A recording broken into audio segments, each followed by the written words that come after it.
Assalamualaikum warahmatullahi wabarakatuh. Alhamdulillahi wa kafa, wassalatu wassalamu ala rasulillahil mustafa wa ala alihi wa sahbihi wa man wafa.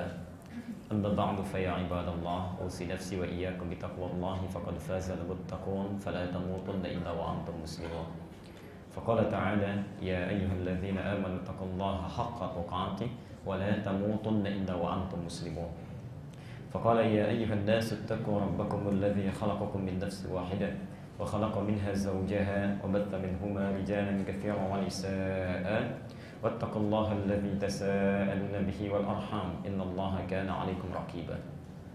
Bapak Ibu sekalian, saudara-saudariku, kita bersyukur kepada Allah Subhanahu wa taala.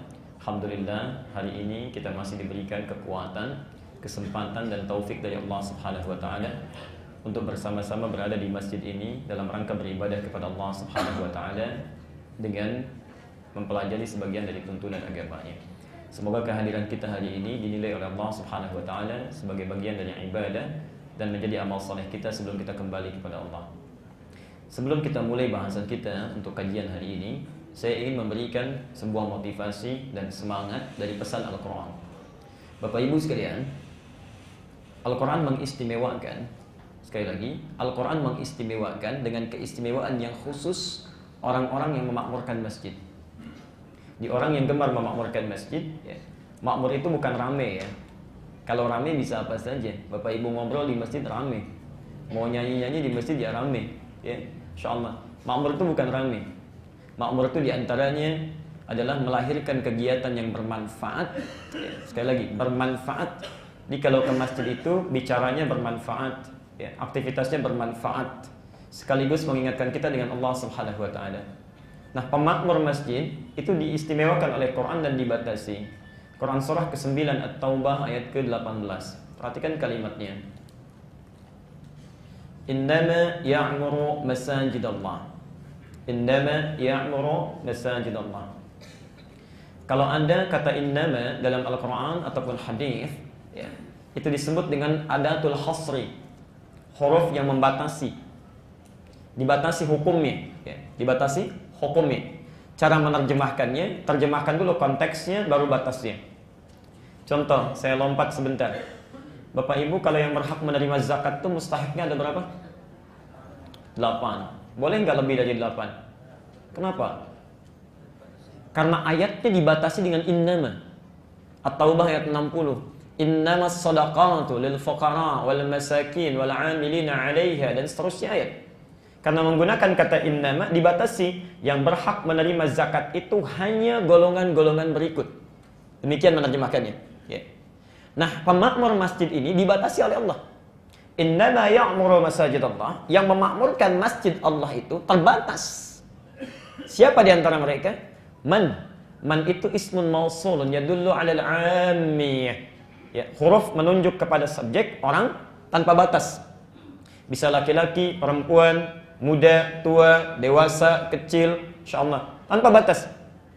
Kata Quran, siapapun yang memakmurkan masjid Allah itu hanyalah siapapun. Diikat siapa ini? Amana billah. Yang pertama, betul-betul dia beriman kepada Allah Subhanahu wa taala. Ya. Artinya ketika Anda hadir di rumah Allah ini, berada di sini, mengikuti ta'lim, bukan di aula, bukan di tempat biasa, langsung diundang, langsung di rumahnya, itu menandakan bahwa kita dinilai oleh Quran sebagai orang-orang spesial. Orang-orang yang keimanannya dibatasi oleh Quran, tidak seperti yang lainnya, tidak seperti orang umumnya.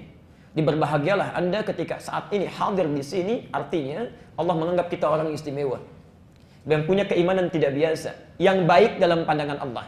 Kalau Allah sudah membuat kita menjadi lebih baik, mengatakan kita orang baik, maka semestinya pulang dari sini keburukan-keburukan itu sudah kita tinggalkan. Ya. Maka buktikan kepada Allah tidak keliru kita berada di sini. Ya. Anda disebut man amana billah, orang baik yang imannya itu istimewa. Kita sebelum hadir di sini, sebelum ikut ta'lim, Anda punya kebiasaan lisan terlalu tajam, kadang mencela orang. Ketika Allah menyebut kita orang baik, artinya dihadapkan ke sini, Allah menginginkan sifat-sifat itu hilang dari dalam diri kita. Yang punya kebiasaan mencela cukup selesai. Ya. Yang punya kebiasaan, maaf, telinganya sering mendengar, tidak punya filter. Yang baik, yang buruk masuk. Ketika diundang hari ini, Allah menginginkan telinga kita menjadi baik. Keluar dari sini, yang buruk tinggalkan. Ya. Maaf, Masuk lagi misalnya dari lisan, dari telinga ke mata. Sebelum hadir ke sini semua dilihat. Masya Allah. Keluar dari sini, Allah menginginkan kita menjadi orang yang baik. Allah Al-Basir, Maha mengawasi. Takut kalau kita memandang sesuatu Allah tidak rela. Takut kalau kita mengatakan sesuatu As-Sami', Allah mendengar tidak suka. Takut kalau kita melangkah, Allah mengawasi, melihat, Allah tidak rela dengan langkah kita. Karena itu bertakwalah kepada Allah saat kita diundang ke sini. Nah, undangan ta'lim itu bahkan diikat oleh hadis tadi. Diikat oleh hadis tadi. Perhatikan kalimatnya. Saya sering sampaikan ini. Man yuridillahu bihi khaira yufaqqihhu fid din. Ya. Man yuridillahu bihi khaira, siapapun yang diinginkan oleh Allah berubah menjadi orang baik, yufaqqihhu fid din, maka dia akan dipahamkan mengenai urusan agamanya. Akan didorong untuk mau belajar agama, ya. Jadi kalau ada di antara kita hadir sekarang, maaf, harta bendanya bertambah, mobil bertambah, rumah meluas, tapi tidak mengerti tentang agamanya. Tidak paham mana halal, mana haram. Tidak mengerti mana yang baik dengan yang benar. Sudah puluhan tahun sholat, tidak paham apa yang dibaca dalam sholatnya. Itu kata Quran. Kebanyakan orang sholat tidak mengerti, tidak paham apa yang dibaca dan dilakukan dalam sholatnya. Coba cek sampai sholat duha tadi. Kita sudah ribuan kali rokok, pahamkah apa yang kita baca? Ribuan kali sujud, mengertikah apa yang kita lakukan? Bagaimana sholat kita bisa khusyuk kalau kita tidak paham apa yang kita lakukan? Tidak mengerti yang kita baca. InsyaAllah. Jadi tanda bertambah materi, meningkat kedudukan, itu tidak harus menjadi tanda kebaikan kalau saat yang bersamaan tidak mengerti tentang agama kita. Tapi berbahagialah bila Anda diberikan nikmat materi saat yang bersamaan, punya dorongan, ditanamkan oleh Allah, dirangkul belajar agama. Pada saat itulah Allah menginginkan kita berubah menjadi orang baik yang sesungguhnya. Saat kita berada di sini, sementara saudara kita barangkali sedang berolahraga, sedang tamasya dan sebagainya, itu artinya saat ini kita semua diinginkan oleh Allah dan Rasulnya menjadi orang-orang baik dalam pandangannya. Kalau Anda sudah dihadirkan, didudukan, datang, belum juga tersentuh untuk berubah, lisan masih terbiasa berbuat buruk, telinga mendengar yang salah, mata menatap pada yang dilarang, dengan cara apa lagi Allah mesti memaksa kita untuk berubah jadi orang baik? Maka bertakwalah kepada Allah, tangisi kesalahan kita, tangisi dosa kita, keluar dari sini sudah cukup. Hentikan semua ketidakbaikan itu, berubah menjadi hamba yang dalam pandangan Allah dan Rasul yang mendapatkan ridha kebaikan. Ini bagian yang pertama. Yang kedua, alhamdulillah kita sekarang sudah masuk di bulan Dzulqa'dah. Ya. Tanggal 8 sekarang ya. 8 Dzulqa'dah. Ingat, bukan Dzulqa'dah, bukan Dzulqa'dah, apalagi Dzulqa'dah. Itu tidak ada. Oke? Bukan Dzulqa'dah, bukan Dzulqa'dah, apalagi Dzulqa'dah. Yang tepat Dzulqa'dah. Ya. Yang masih mungkin Dzulqa'dah atau Dzulqa'dah. Ya. Tapi yang lebih tepat Dzulqa'dah. Saya mohon izin, boleh menulis? Sebelah kanan atau kiri? Baik. Kitab yang diterima di akhirat itu yang paling bagus, yang diterima di tangan kanan. Maka di kanan saya dulu ya. Jadi kalau sudah penuh, kanannya berubah ke sana. Baik. Mumpung ada ketua DKM-nya, ya. Bulan depan harus ada papan tulis yang ada di tengah supaya nggak ke kanan, nggak ke kiri. Tapi alhamdulillah kalau Ramadan ada. Ya. Setelah Ramadan kembali ke fitrah. Bismillah.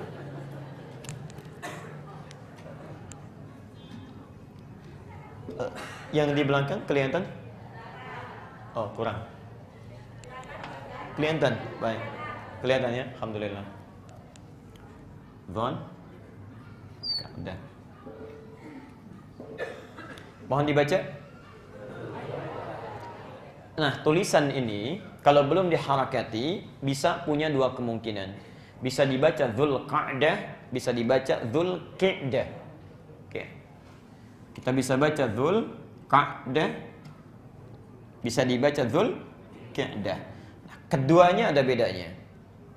Kalau kita baca Dzulqa'dah, itu namanya dalam bahasa Arab ismun marrah. Ya, kata yang menunjuk pada peristiwa seketika, cepat. Qa'dah itu duduk. Kalau kita sebut Dzulqa'dah artinya yang duduk dengan cepat. Barusan saya duduk kemudian bangun lagi, itu Qa'dah. Jelas sampai sini? Duduk, bangkit lagi, itu Qa'dah.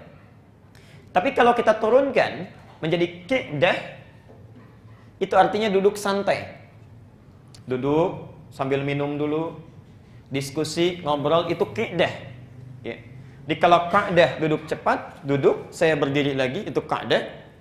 Kalau kemudian saya duduk, sambil kemudian misal minum teh dulu, ngobrol dengan kawan, baca SMS, itu namanya apa? Qi'dah, Dzulqi'dah. Nah, bulan ke-11 ini disebut dengan Dzulqi'dah, bukan Qa'dah. Kenapa namanya Qi'dah? Ini yang penting kita tahu. Dulu kebiasaan orang-orang Arab, termasuk yang di Mekah dan sekitarnya, itu senang merantau untuk berdagang. Bahkan sebelum zaman Nabi Sallallahu Alaihi Wasallam, ya. Ada yang pergi ke Yaman, ada yang pergi ke Syam. Ya. Syam sekarang Yordania, kemudian Lebanon, Syria, Palestina, Syam. Ya. Berdagang, merantau. Bahkan Rasulullah Sallallahu Alaihi Wasallam diajak pamannya berdagang, Abu Talib, ya, merantau keluar. Nah. Menjelang musim haji, ya, terutama saat mulai haji nanti, bulan ke-12, Dzulhijjah, bulannya haji. Karena itu disebut haji, Dzulhijjah, bulannya haji. Semua wilayah sekitar Mekah, bahkan yang jauh pun, itu akan merapat ke Mekah. Ya. Karena semua orang kumpul. Ada yang niatnya untuk beribadah, berhaji.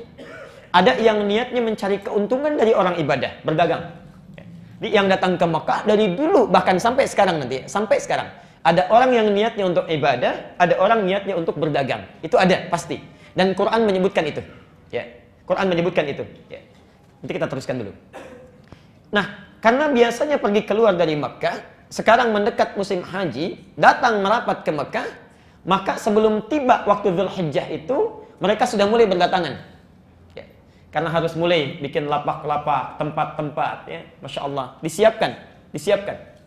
Karena yang biasa dikunjungi, sekarang datang berkunjung. Dulu orang Mekah berkunjung ke Yaman, sekarang orang Yaman datang ke Mekah. Masya Allah. Kemudian orang Syam datang ke Mekah. Karena yang biasa dikunjungi datang berkunjung, karena itu orang-orang Mekah memilih untuk duduk santai di rumah, ditunggu orang datang. Ya, ditunggu orang datang. Ini sambil minum teh, sambil ngobrol, karena yang dikunjungi datang. Maka bulan ke-11 ini sebelum Dzulhijjah diberi nama Dzulqi'dah. Bulan duduk santai menunggu pengunjung yang ibadah ataupun berdagang datang ke Mekah. Jelas sampai sini? Sampai sekarang kalau orang mau haji atau siap-siap, pasti Dzulqi'dah sudah berangkat. Ya. Alhamdulillah gelombang pertama kemarin 21 Agustus ya. Ya, tanggal 6 kemarin ya, mereka sudah berangkat. Kita doakan mudah-mudahan Allah mudahkan perjalanannya dan bisa nyaman menunaikan ibadah di sana sampai kembali lagi, ya. Nah, ada juga sebelum jemaah datang, kami pernah bertugas 2010 di Mekah tepat ya. Itu sebelum datang. Berapa pekan sebelumnya, para pedagang sudah bikin kios, sudah sewa lahan, ya. Di menunggu, orang Arabnya santai, ya. Karena dia tinggal menunggu saja orang yang mau nyewa tempat, ya, orang yang memanfaatkan lahannya. Jadi memilih duduk-duduk santai. Diberi nama dengan Dzulqi'dah. Jelas sampai sini? Baik. Jadi bukan Dzulqa'dah, bukan Dzulqa'idah, tapi Dzulqi'dah. Baik. Alhamdulillah sekarang kita sampai pada 8 Dzulqi'dah. Hari ini saya dimintakan untuk menyampaikan materi khusus, ya, yaitu tentang esensi haji supaya memberi bekal bagi yang berangkat untuk menunaikan haji. Hajinya lebih berkualitas, mendapat penerimaan di sisi Allah. Dan tentunya yang belum berangkat atau sudah pernah berangkat, kita bermohon mudah-mudahan diberikan percepatan oleh Allah Subhanahu wa taala untuk bisa berhaji atau berumrah sesuai dengan ketetapan yang telah Allah tentukan. Oke. Tapi nanti kita akan bahas satu keterangan di ujung. Ada orang tidak berhaji tapi bisa mabrur. Ya, nggak pakai O. Orang tidak berhaji bisa mabrur. Haji belum tentu mabrur, ada orang tidak haji tapi mabrur.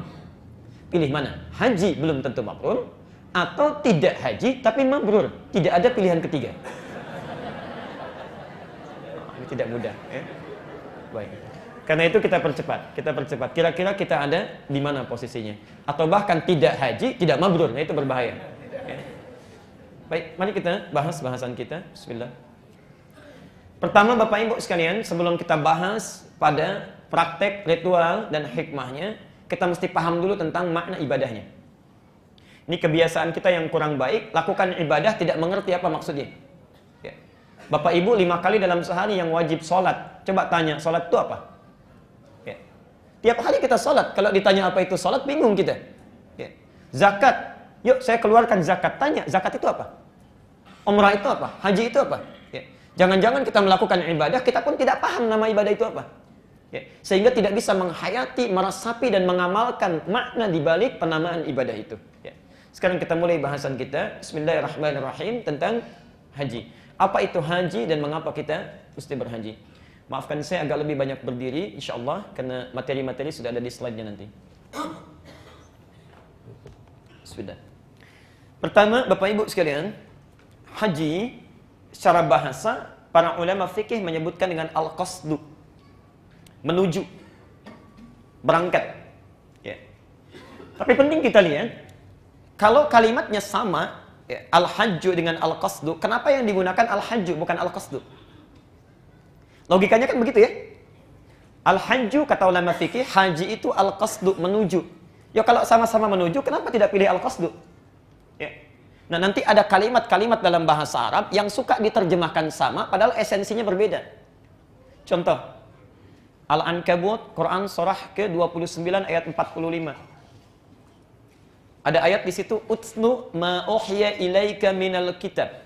Utslu. Apa terjemahnya di situ? Yang Anda bawa mushaf, apa artinya? Bacalah. Ada yang lain? Ada yang lain? Selain bacalah. Saya punya keyakinan semua mushaf kita menyebutkan bacalah. Sekarang saya mau tanya. Wahyu pertama yang turun disampaikan pada Rasulullah apa? Apa artinya? Kok bisa dua kata diterjemahkan dengan terjemah yang sama? Oke.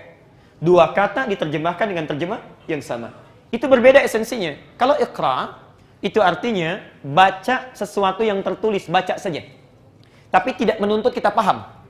Ya, hanya sekedar membaca. Ini ada tulisan, Anda baca di sini, mau paham, mau tidak, itu iqra. Jelas ya? Dari kata qiraah. Qiraah, iqra dari kata qiraah, baca, tidak menuntut untuk paham. Tapi kalau utlu dari kata tilawah, yang setidaknya memiliki tiga arti. Dari kata tilawah, satu baca, kedua, pahami apa yang dibaca. Paham, jadi menuntut paham. Yang ketiga, amalkan apa yang telah dipahami itu. Baca, pahami, amalkan. Baca, pahami, amalkan. Karena itu kenapa wahyu pertama turun menggunakan kata iqra? Ini litakidi ummiyati Muhammad sallallahu alaihi wasallam. Untuk menguatkan keummian Rasulullah yang memang nggak bisa baca. Jangankan paham, baca pun nggak bisa. Jadi kalau wahyu pertama menggunakan utslu, itu salah Qur'annya. Iqra bukan utslu. Karena Nabi jangankan paham, baca pun tak bisa. Jelas ya?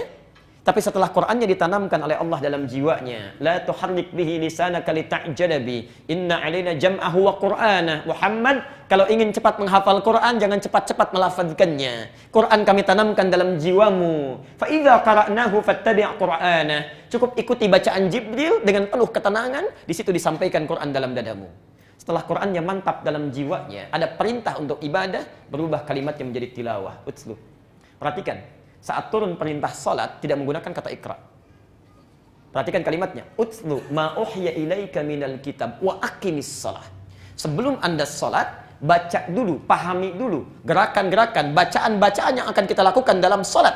Setelah paham bacaannya, mengerti yang kita baca, paham yang dilakukan, wa aqimis shalah, baru tunaikan salat itu. Innas salata tanha 'anil fahsya'i wal munkar. Salat yang dipahami bacaan dan gerakannya itu yang akan menjadikan kita orang baik. Ya, jelas ya?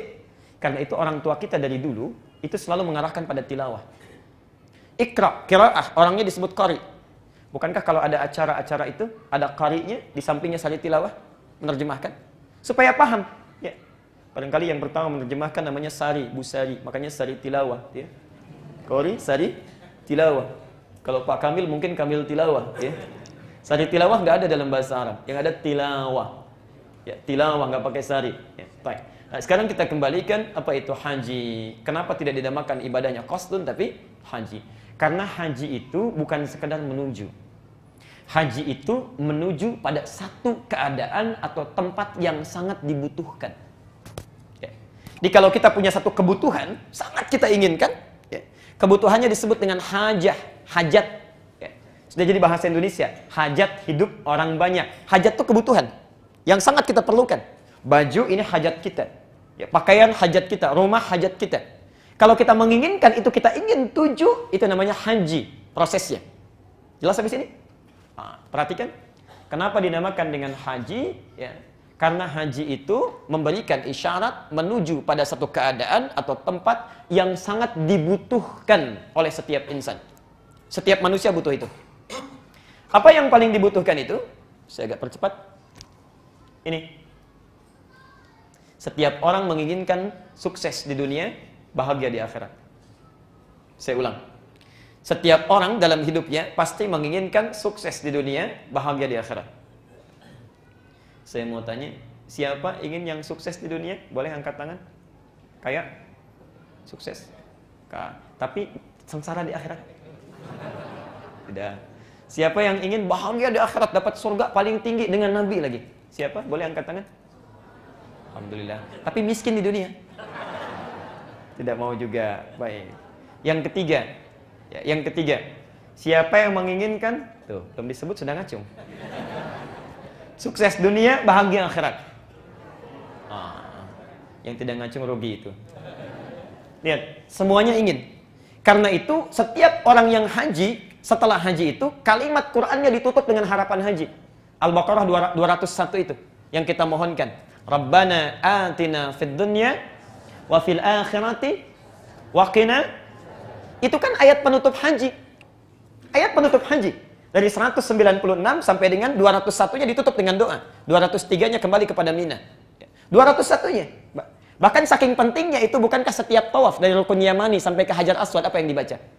Rabbana atina fid dunya hasanah wa fil akhirati hasanah. Jadi puncak keinginan manusia itu bahagia di dunia, sukses di akhirat. Ya. Itu poinnya. Ya.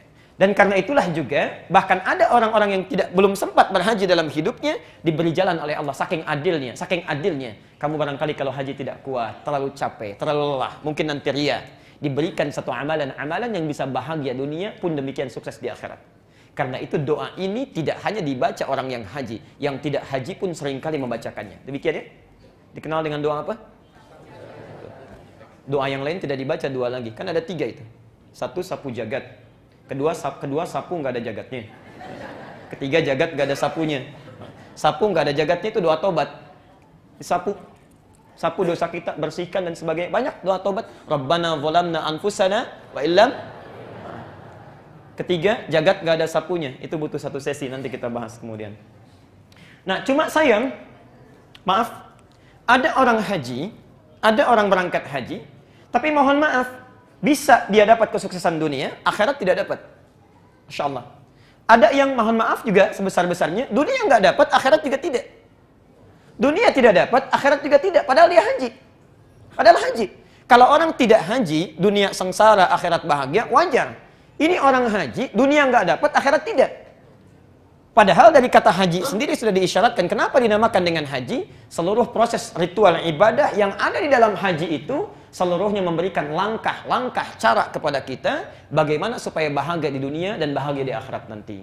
Jadi ibadah haji itu bukan sekedar kita putar-putar, duduk, tidak. Tapi semuanya ada makna, ada hikmah di situ.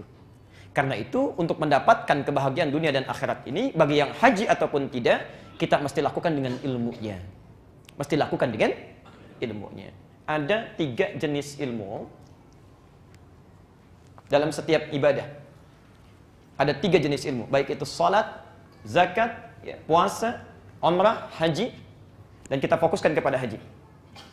1, ilmu tauhid. Karena kita ingin bahagia di akhirat nanti, dapat penerimaan yang baik, surganya tingkat tinggi, maka saat ibadah mesti punya ilmu tauhid. Tauhid ini penting untuk meluruskan niat dan hati kita saat beribadah. Anda tidak punya ilmu tauhid, hati bermasalah, walaupun cara ibadahnya benar, mohon maaf, tetap bermasalah, tidak bernilai di sisi Allah. Akhirat tidak punya tabungan. Contoh, mohon maaf yang sebesar-besarnya orang sholat. Takbirnya secara fikih benar, dari mulai takbir sampai salam, secara fikih benar, caranya seperti Nabi mengajarkan, cuma hatinya bermasalah. Orientasinya, motifnya tidak murni karena Allah.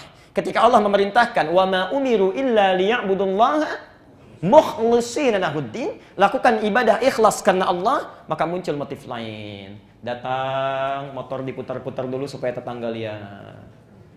Ingin taklim, motifnya ingin diketahui oleh temannya. Hati bermasalah. Hati bermasalah. Jadi persoalan. Sekalipun Anda ikhlas luar biasa, hatinya punya persoalan, maka amalan itu tidak bermakna. Saya tegas saya sampaikan, orang yang amalan ibadahnya dikotori oleh penyakit hati, misal riya saja, maka konsekuensinya akan mendapatkan 5 hal yang sangat buruk. 1, amalnya batal. Batal, tidak bernilai. Tidak bernilai. Anda sholat kemudian riya, ingin dilihat orang, maka batal, tidak bernilai. Yang kedua, lelah menempuh sesuatu, tapi tidak mendapat hasil. Lelah menempuh sesuatu, tapi tidak mendapat hasil. Nanti saya beri contoh ayat Qur'annya. Yang ketiga, sulit mendapat hidayah. Sulit mendapat hidayah. 1, batal amalan. Yang kedua, lelah melakukan sesuatu, tapi tidak mendapat hasil. Cuma gerak, sholat, tutup, turun, salam lagi, tapi nggak ada hasilnya. Yang ketiga, sulit mendapat hidayah.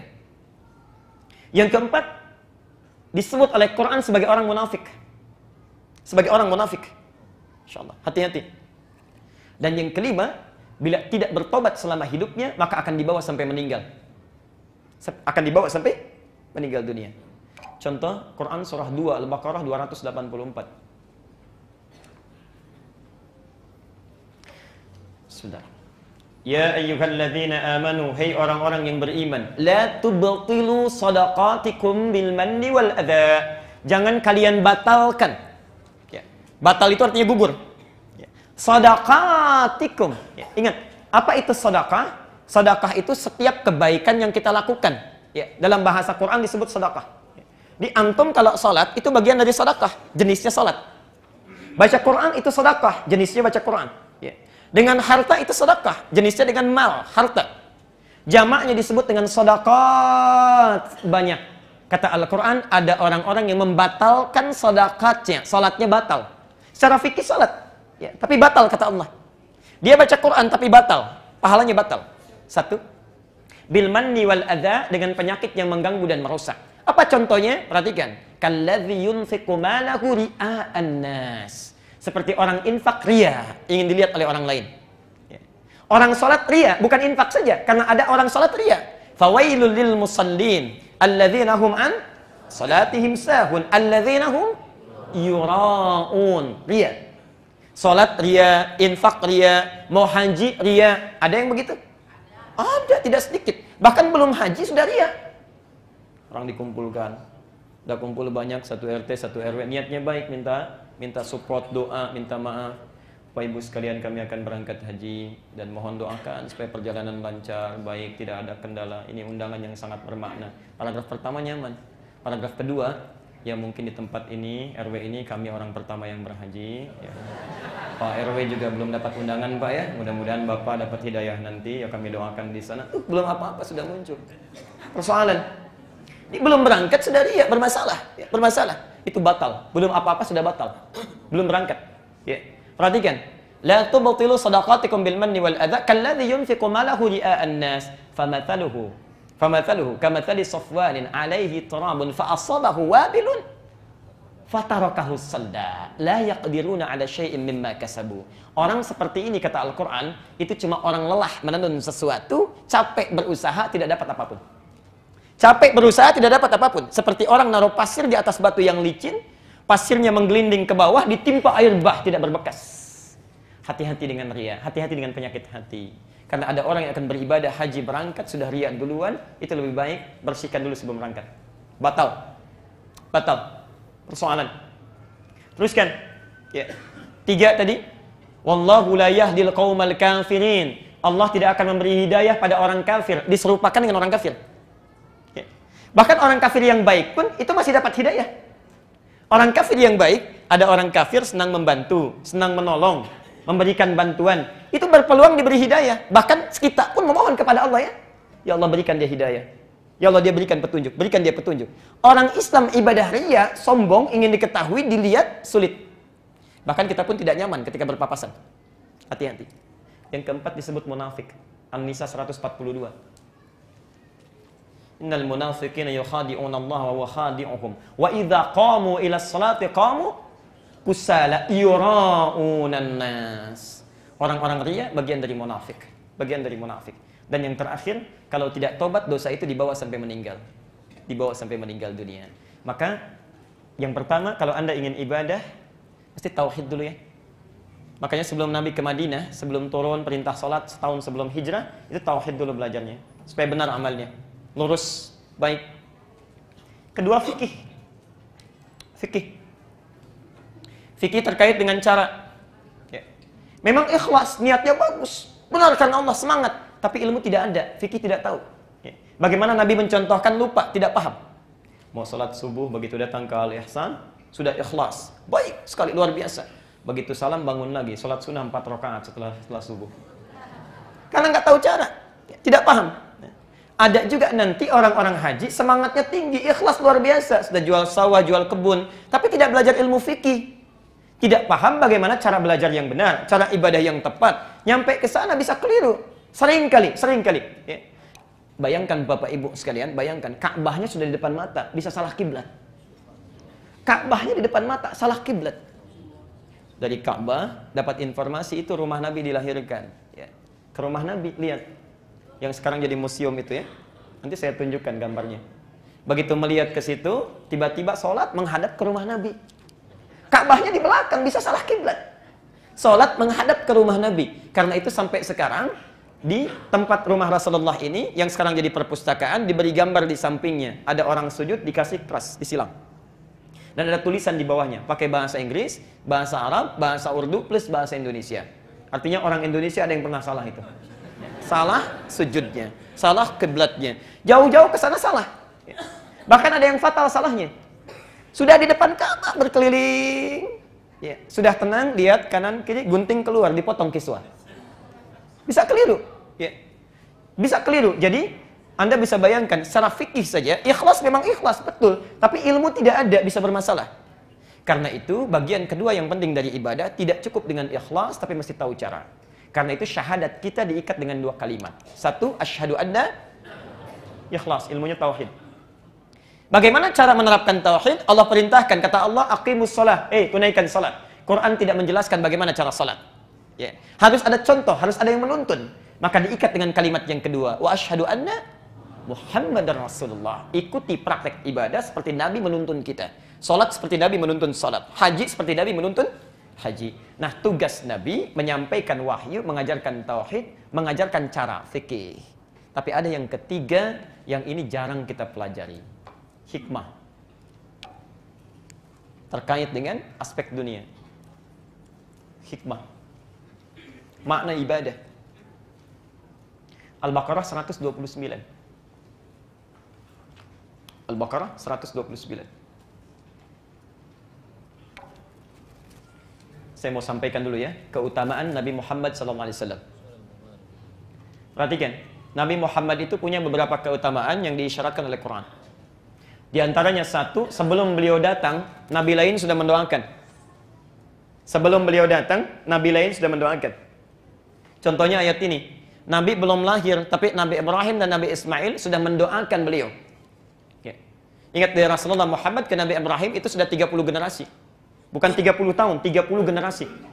Muhammad bin Abdullah, bin Abdul Muttalib, bin Hashim, bin Abdul Manaf, bin Qusay, bin Murrah, bin Kilab, bin Ka'ab, bin Ghalib, bin Fihr, bin Malik, bin Nadar, bin Kinana, bin Khuzaimah, bin Mudrikah, bin Ilyas alaihissalam, bin Nizar, bin Mudar, bin Ma'ad, bin Adnan, bin Addi, bin Adri, bin Muqawwam, bin Nahur, bin Tarikh, bin Ya'rub, bin Yasjub, bin Nabit, bin Ismail alaihissalam, bin Ibrahim alaihissalam. 30 generasi. Satu generasi mungkin bisa 500 tahun, ya, bisa 1000 tahun. Nabi Nuh alaihissalam 950 tahun berdakwah. Bisa demikian. Jadi sebelum Nabi lahir, Nabi Ibrahim dengan Ismail sudah berdoa. Ketika mereka sudah berhasil meninggikan bangunan Ka'bah, pelan-pelan. Ka'bah zaman Nabi Adam sudah ada, zaman Nabi Nuh terkena banjir, tersapu atasnya, tersisa pondasinya. Dalam bahasa Arab, pondasi kalau satu disebut qa'idah. Qa'idah. Kalau banyak disebut qawaid. Zaman Nabi Ibrahim dengan Nabi Ismail, diminta Ibrahim dengan Ismail meninggikan pondasi Ka'bah yang hancur itu. Ditinggikan lagi, bukan membangun, meninggikan. Turun ayat Al-Baqarah 127. Wa idh yarfa'u Ibrahimul qawa'ida minal baiti wa Ismail. Jelas sampai sini? Quran perintahkan untuk meninggikan bangunan Ka'bah. Jadi Ka'bahnya pelan-pelan Nabi Ibrahim mulai akan meninggikan. Langkah pertamanya melangkah di sini. Langkah pijakan pertama untuk melakukan sesuatu disebut dengan makom. Ya. Pijakan pertama untuk melakukan sesuatu disebut dengan apa? Maqam. Sampai sekarang disebut Maqam Ibrahim. Ketika beliau akan mulai meninggikan bangunan Ka'bah, di sudut yang lain datang anaknya Ismail. Ya, merasakan bagaimana bapaknya bekerja, punya beban di situ. Maka datang dari ujung ingin membantu, membawa batu. Batu dalam bahasa Arab disebut dengan hajar. Hajar. Ya. Kalau disusun-susun sehingga menjadi susunan tertentu disebut dengan hijar. Oke? Sampai sekarang disebut apa? Hijar Ismail. Datang dari satu sisi. Asalnya itu Ka'bah penuh pas. Cuma karena terjadi kebakaran, ya, nanti kemudian akan diperluas, dibangun kembali, hartanya tidak cukup. Ya. Hartanya tidak cukup. Sehingga area itu kemudian dibatasi menjadi Hijar Ismail. Dan insya Allah hikmahnya bagi kita, itu sama, yang sholat di sini sama dengan sholat yang di dalam Ka'bah. Ya. Di orang yang sholat di Hijar Ismail, itu sama dengan di dalam Ka'bah. Pelan-pelan sebentar. Selesai membangun ini, keduanya berdoa. Perhatikan doanya. Ayat 129, saya lompat saja langsung. Rabbana wab'ats fihim. Ya Allah, nanti mohon utus seorang rasul dari kalangan mereka, rasulan minhum, tapi dari Mekah saja, sekitar Ka'bah, yang membawa 4 tugas. Perhatikan 4 tugasnya. Nabi diturunkan oleh Allah, dipilih oleh Allah, membawa 4 tugas. Dan 4 tugas ini akan kita lihat pada diri kita, sudah termaksimalkan atau belum. Jangan-jangan baru 1 tugas kita yang benar, baru 2 tugas yang kita lakukan, harus 4. 1, yatslu alaihim ayatika, menyampaikan wahyu. Bentuknya Quran sekarang. Nabi itu ketika turun ayat, tidak boleh disembunyikan, langsung sampaikan. Yatslu alaihim ayatika. 2, wa yu'allimuhumul kitab, mengajarkan kandungan Quran lewat hadis. Yu'allim, mengajarkan isinya. Ya. Turun perintah salat, aqimus salah, tunaikan salat. Al-Baqarah 43, wa aqimus salah, tunaikan salat. Kita bertanya pada Quran bagaimana caranya. Tidak disebutkan cara ruku, cara sujud, tidak disebutkan. Maka tugas Nabi menerangkan begini cara salat, dari takbir sampai dengan salam. Jelas? Tapi tidak cukup sampai 2, ini kelemahan kita. Yang ketiga, wal hikmah, mengajarkan hikmah di balik ibadah itu. Apa maksudnya berdiri ini? Kenapa berdiri itu masih sejajar dengan bahu? Tidak lebar, tidak terlampau rapat. Kenapa takbir sejajar dengan bahu kita, dengan pundak kita? Kenapa ruku mesti lurus? Kenapa saat sujud cuma 7 anggota badan? Dari mulai kening, 2 telapak tangan, kemudian 2 lutut, kemudian jemari di 2 kaki. Kenapa cuma 7? Apa maknanya? Itu hikmah namanya. Ada hikmah di balik ibadah kita. Persoalannya, sampai dengan hari ini, kita hanya mencukupkan belajar secara fikih 2 saja. Yang penting bisa bacaannya, tahu gerakannya. Nggak paham apa yang dilakukan. Sehingga ibadah yang kita kerjakan tidak melahirkan makna dan rasa. Bahkan bukan hanya mengamalkan, saat menunaikannya pun tidak berasa. Karena nggak paham hikmah. Dan Nabi tidak sembarangan mengajarkan hikmah ini sampai betul-betul dikuasai. Baru yang terakhir, kalau hikmah didapatkan 3 ini, dalilnya ada. Yatslu alaihim ayatika, dalil. Tidak boleh mengerjakan sesuatu tanpa ada dalil. Wa yu'allimuhumul kitab, contoh. Kalau ada contohnya, ikuti itu. Tidak ada contoh, cukupkan. Cukupkan. Ada dalil, contoh tidak dispesifikasi, kemudahan. Tapi kalau nggak ada dalil, nggak ada contoh, tidak ada ibadah. Tidak perlu kreatif. Tidak perlu kreatif. Ketiga, hikmah. Apa maknanya? Yang keempat, wa yuzakkihim. Kalau benar 3 hal ini, maka akan melahirkan akhlak. Akhlak. Nah. Kembali ke haji, saya tidak menginginkan ada orang berangkat haji cuma paham. Ikhlas berangkat, tahu secara fikih, tapi saat tawaf tidak merasakan dia tawaf. Saat sa'i tidak mengerti sa'i. Saat di Arafah tidak paham apa itu Arafah. Karena itu kita akan belajar menekankan pada yang ketiga ini, kita gabungkan baik ilmu tauhidnya, fikihnya, plus juga ilmu hikmahnya. Pelan-pelan. Harapan kita dengan belajar semua itu bisa Rabbana atina fid dunya hasanah wa fil akhirati hasanah wa qina adzabannar. Karena itu 3 tadi, baik itu ilmu tauhid, yang kedua fikih dan hikmah, disebut oleh Quran sebagai penyempurna sebelum kita berangkat haji. Turun Quran surah kedua Al-Baqarah 196. Wa atimmul hajja wal umrata. Wa atimmul hajja wal umrata lillah. Perhatikan 3 ilmu tadi. Wa atimmu, dan sempurnakanlah. Kalau bahasa Qurannya sempurnakanlah, berarti ada hajinya yang tidak sempurna. Ada umrahnya yang tidak sempurna, mungkin bisa keliru, tidak sempurna. Bukan hanya sempurna, bukan hanya tidak sempurna, bahkan kelebihan. Kelebihan. Nanti Anda bisa lihat ada orang sa'i sampai 14 putaran. Dari Safa ke Marwah dihitung setengah. Ya.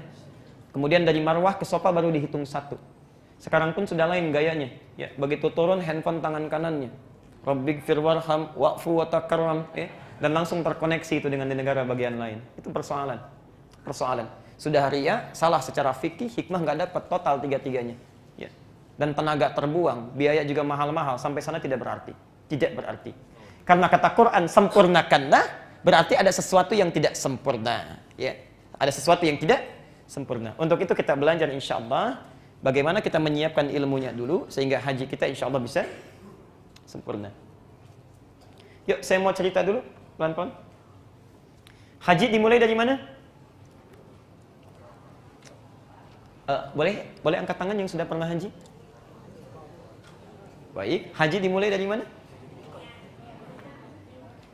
Aduh, jangan-jangan harus haji lagi ini. Baik, prosesi haji ritualnya nanti, betul, kita mekat dulu, kita niat pakai ihram. Tapi rangkaiannya akan dimulai dari saat wukuf di Arafah. Ini intinya. Al-Hajju Arafah. Inti haji ada di mana? Kata Nabi, Arafah. Al-Hajju Arafah. Dalam persiapannya kita mekat dulu, pakai pakaian ihram dulu dan seterusnya. Ya. Saya mau langsung ke sini dulu, masalah mekat nanti kita belakangkan. Arafah. Apa itu Arafah? Kalau tidak tahu katakan wallahu a'lam. Apa itu Arafah? Alhamdulillah. Lihat sini. Arafah, ya, sebelum kita tafsirkan apa itu Arafah, kita mesti tahu dulu ada kisah terkait dengan Arafah. Kenapa menjadi Arafah? Ada kisah. Kisah pertama tercantum di Al-Baqarah ayat 35 sampai ayat 38-nya itu. Ada juga di Al-A'raf ayat 19 sampai 25. Ini tentang Adam alaihissalam. Adam alaihissalam setelah tercipta, saya persingkat, kemudian diminta oleh Allah tinggal di surga bersama istrinya. Al-Baqarah 35. Wa qulna ya Adamu uskun anta wa zaujukal jannah. Adam, silahkan kamu tempati surga dengan istrimu. Makan seenaknya, senyamannya, nikmati, enak, nyaman, dekat dengan rahmat Allah. Ya. Di Adam diberikan kenikmatan luar biasa, tinggal di surga, dekat dengan rahmat Allah. Syaratnya satu, jangan dekati larangan ini. Jangan dekati fala taqraba hadhihi syajarah wala taqraba hadhihi syajarah. Jangan dekati pohon ini sebagai larangan. Yang jadi persoalan bukan pohonnya, larangannya jangan sampai dilanggar. Ya. Melanggar perintah Allah, mengikuti larangan berkonsekuensi bisa jauh, ya, bisa jauh dari rahmat Allah, menjadi orang zalim, ya. Fatakuna minadz zalimin. Yang terjadi, mohon maaf sebesar-besarnya, saya persingkat, setan datang. Singkatnya, tergelincir Adam. Setan datang ke Adam, tidak mampu. Datang ke istrinya, mampu. Tergoda, diskusi dengan Adam. Datang iblis kemudian mengatakan, Adam, Hawa, pohon ini sebetulnya pohon kekekalan. Kalau kamu makan, boleh jadi kamu bakal tinggal di surga dengan abadi. Sedikit saja coba. Terjadi kesalahan itu. Saat salah itulah kemudian, maaf, diturunkan di muka bumi. Ya. Melanggar, terjadi kesalahan, jauh dari rahmat Allah. Fatakuna minadz zalimin. Konsekuensinya diturunkan dari surga, turun ke muka bumi. Tidak turun bersamaan. Tidak turun di satu tempat. Dalam riwayat disebutkan, Adam turun di sekitaran India, Hawa turun di sekitaran sekarang disebut dengan Saudi Arabia, yang sekarang bernama Jeddah. Ya. Jeddah. Apa artinya Jeddah? Nenek dalam bahasa Arab. Nenek. Jeddah itu nenek. Kenapa dinamakan dengan Jeddah, nenek? Karena di situ dulu Hawa menurut para kalangan sejarawan diturunkan. Di situ dia diturunkan. Ya. Bapak Ibu nanti kalau mampir ada masjid terapung, ya, disebut masjid terapung di sekitaran Jeddah, sekitar 300 meter. Kalau lurus dari situ ada disebut dengan Maqbarah Hawa, kuburannya Hawa. Ya, kuburan Hawa. Kalau kata ahli sejarah, bukan itu sebetulnya kuburannya. Kuburannya ada di Jabal Qubais. Ya, nanti saya tunjukkan gambarnya. Yang di situ tempat Hawa saat diturunkan, beraktivitas di situ. Disebut dengan Jeddah, nenek. Ya. Asal katanya bukan nenek Jeddah itu. Jeddah itu perhatian yang sangat serius, sungguh-sungguh. Kakek disebut dengan Jaddun, nenek disebut dengan Jeddah. Kenapa disebut Jeddah dan Jaddun? Karena kalau sudah jadi kakek dan nenek, bisa sangat perhatian pada cucunya melebihi anaknya. Sangat serius dengan cucunya melebihi anaknya. Ya. Bapak tidur, anak datang, membangunkan, bisa marah. Cucu datang minta mobil-mobilan, saat itu dibelikan. Jeddah. Nenek, Jaddun, kakek. Adam, Hawa. Pelan-pelan turun ke muka bumi, lalu saling mencari. Saling mencari, saling mencari. Setelah lama mereka mencari, wallahu a'lam, tidak disebutkan riwayatnya, seketika kemudian mendekat pada satu tempat, dari jauh nampak kelihatan. Ya. Adam mendekat ke satu tempat, ya. Hawa mendekat ke satu tempat, dari jauh nampak kelihatan. Ini kayaknya saya kenal gerakannya. Cara jalannya, dari bayangannya, nampak seperti orang yang saya kenali. Adam seperti mengenali, Hawa seperti mengenali. Sehingga setelah keduanya berjumpa di satu tempat, tepat di satu bukit. Satu bukit, satu wilayah. Ya. Yang sekarang ada tubuhnya di atasnya. Ya. Berjumpa di satu bukit, bukitnya disebut dengan Jabal dalam bahasa Arab. Jabal, berjumpa di satu bukit. Jabal. Ya. Gunung, bukit, bahasa Arabnya apa? Jabal. Maka diketahuilah, oh ini suami saya, kata Hawa. Ini istri saya, kata Adam. Ketika mereka mengetahui itu, sadar bahwa ini suami, ini pasangan, ini istri, maka pengetahuannya disebut dengan Arafah. Pengetahuannya disebut dengan Arafah. Bukan sekedar tahu, tapi mereka kemudian berintrospeksi. Kita terpisah jauh, kita kemudian saling merindukan, hidup menjadi sulit, jauh dari Allah, jauh dari rahmatnya, karena pernah melanggar perintah Allah. Pernah melanggar perintah Allah. Mereka paham bahwa tahu berjumpa kembali karena sebabnya melanggar perintah Allah. Dari situ mereka paham, pertemuan kita saling mengenal harus menjadikan kita mengoreksi diri. Apa yang dulu pernah salah. Jangan sampai terjadi lagi. Ya. Maka muncul nilai kasih sayang. Muncul perhatian. Sayang, perhatian yang dalam bahasa Arab disebut dengan rahmah. Ya. Maka dikenal sampai sekarang dengan Jabal Rahmah. Dikasih tanda tugu. Dulu putih, bersih. Ya. Sekarang bawahnya agak hitam. Karena setiap orang ngasih coretan di situ. Macam-macam. Lihat. Arafah pengetahuannya. Mulai tahu. Oh ini kita saling mengenal. Kita bertemu. Dan ingat kita ini terpisah karena pernah salah dulu. Ya. Mengetahuinya disebut dengan Arafah. Ya. Tempatnya disebut dengan Arafah. Pakai tak. Arafah. Saya ulang pelan-pelan. Saling tahu disebut dengan Arafah. Ya. Prosesnya disebut Arafah. Tempatnya disebut dengan Arafah. Pengetahuannya disebut dengan Ma'rifah.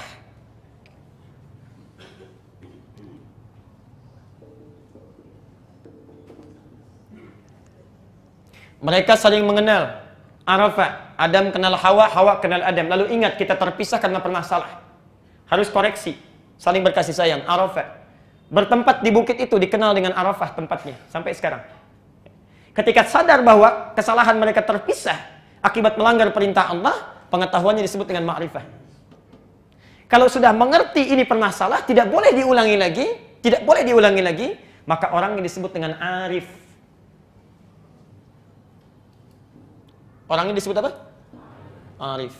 Pelan-pelan. Turun ayat. Sejak Adam mulai berkomitmen itu, ingin memperbaiki diri, tidak boleh terjadi kesalahan yang sama, maka berduanya menjadi arif. Pengetahuannya ma'rifah. Maka turunlah ayat kepada kita menerangkan tentang komitmen mereka itu. Al-A'raf ayat ke-27.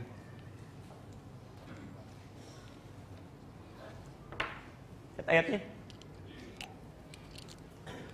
Ya bani Adam, la yaftinannakumus syaitanu kama akhraja abawaykum minal jannah. Turun ayat. Ya. Mereka setelah bertemu sadar, ini kita pernah salah, nggak boleh terulang kesalahan yang sama. Karena kalau salah dengan Allah pasti jauh dari rahmatnya. Tadinya enak di surga tinggal makan, sekarang mencari. Di poinnya, orang yang menjauh dari Allah, melanggar perintah Allah, pasti akan menjauh dari nikmat. Jelas sampai sini? Adam dan Hawa sadar, tidak boleh terjadi lagi, anak keturunan tidak boleh mengulangnya. Maka turun ayat, ya bani Adam, hei anak cucu Adam. Anak cucu Adam. La yaftinannakumus syaitanu. Jangan sampai kalian berhasil ditipu lagi oleh syaitan. Kama akhraja abawaikum minal jannah. Seperti bapak ibumu dulu, kakek moyangmu. Ya. Adam dengan Hawa pernah ditipu oleh setan sehingga menjauh dari kenikmatan yang didapatkan dalam surga itu. Jelas sampai sini? Baik. Di poin pertama dulu, pelan-pelan. Kita belum masuk ya. Cuma sayang, mohon maaf, dalam diri manusia itu sudah punya potensi salah dan lupa. Awas, kita anak cucu Adam bukan? Yang bukan anak cucu Adam boleh angkat tangan. Anak cucu Adam. Artinya perintah Al-A'raf ayat 27 diperintahkan kepada kita. Jangan tergoda oleh setan melanggar ketentuan Allah. Allah minta sholat, kita nggak sholat. Allah minta jangan bohong, kita bohong. Itu melanggar. Ketentuannya orang yang melanggar akan menjauh dari nikmat Allah. Seperti Adam keluar dari surga. Cuma yang harus hati-hati, manusia punya potensi salah dan lupa. Manusia punya 5 nama. Di antara namanya insan. Kadang dipanggil ins, ya ma'syarul jinni wal ins. Kadang dipanggil bashar, qul innama ana basyarum mithlukum. Kadang dipanggil insan, ar-Rahman, 'allamal Quran, khalaqal insan. Kadang dipanggil dengan nas, qul a'udzu birabbin. Kadang dipanggil dengan bani Adam, ya bani Adama. Kenapa manusia disebut insan? Kata Ibnu Abbas, insan itu seakar dengan kata nisyan. Dari kata nasya, artinya lupa. Manusia dinamakan dengan insan karena punya potensi lupa.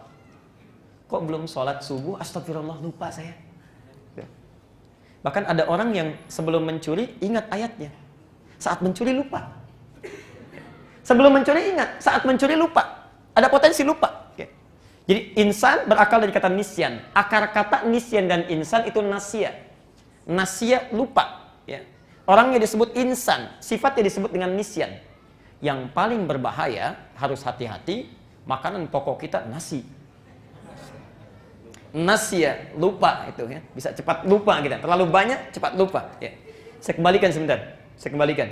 Perhatikan, karena manusia punya potensi lupa dan punya potensi salah, direkam oleh Quran. Al-Baqarah 286. Rabbana la tu'akhidna in nasina au.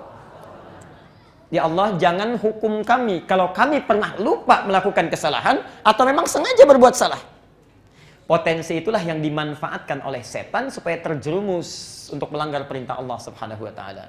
Karena itu, tidak ada satupun manusia yang bisa luput dari dosa, dari salah. Saya percepat. Karena kita punya potensi salah, potensi lupa, dan mungkin digoda oleh setan, sekarang perlu tahu bagaimana caranya kita menangkis godaan setan dan menekan sifat lupa dan salah kita supaya tidak muncul ke permukaan. Jadi kalau setan datang ingin menggoda kita, dulu pernah datang ke Adam, kan ada tandanya, ada caranya, ada triknya.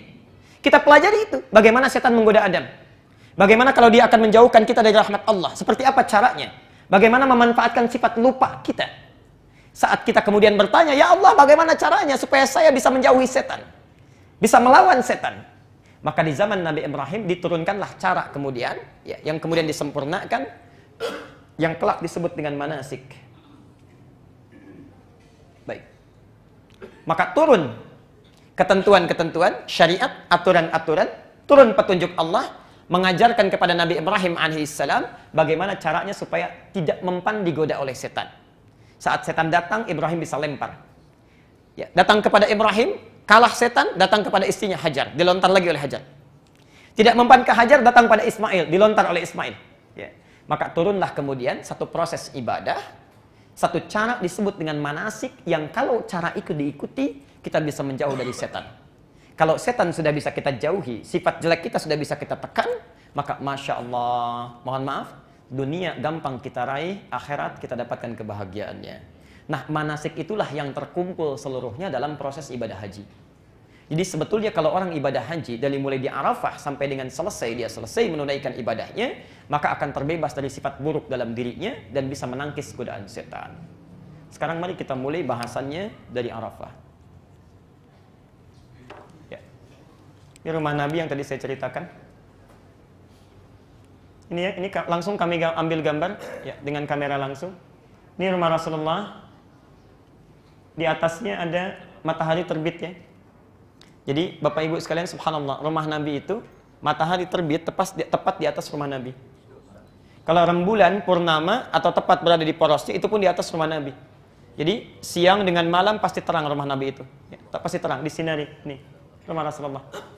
Ini Jabal Qubais. Ini Jabal Qubais yang di atasnya ada istana raja. Ini simbol kebesaran. Jadi kalau ingin mengumumkan peristiwa penting, menyampaikan kebijakan-kebijakan parlemen Quraisy pada saat itu, naik ke gunung ini, disampaikan. Rasulullah menyampaikan proses Isra Mi'raj di sini di Jabal Qubais. Karena itu sampai sekarang ini jadi istana raja karena simbol kebesaran.